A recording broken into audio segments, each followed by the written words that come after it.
دیکھو قیامت کے دن اپنے نبی کا گلہ سنو. آیت یاد آ گئی. وقال الرسول یا رب ان قوم اتخذوا هذا القرآن مہجورا.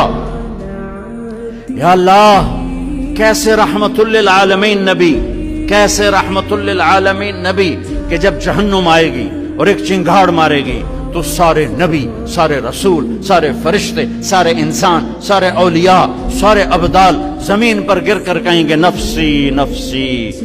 مشہور حدیث ہے کہ ہر آدمی کی پکار ہوگی، معلوم ہے نا حدیث، نفسی نفسی نفسی نفسی.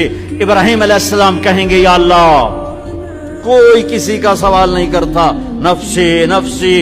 عیسیٰ علیہ السلام کہیں گے یا اللہ، اپنی ماں مریم کا بھی سوال نہیں کرتا، نفسی نفسی.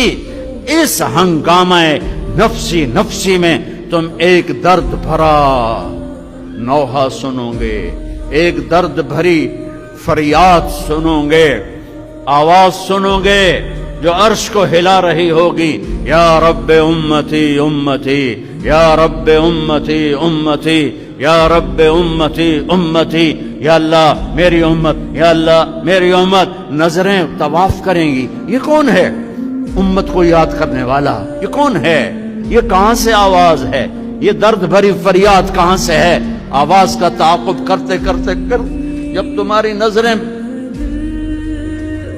دیکھے گی تو دیکھو کہ محمد مصطفیٰ سید الکونین محمد احمد، ہاں میرے نبی کے ہاتھ اٹھے ہوں گے، جھولی پھیلی ہوگی، یا اللہ امتی امتی، یا اللہ امتی امتی، یا اللہ امتی امتی. اور اسی رحمتوں والا نبی کہے گا یا اللہ اس میری امت نے میرے قرآن کو بھلا دیا، میرے قرآن کو چھوڑ دیا.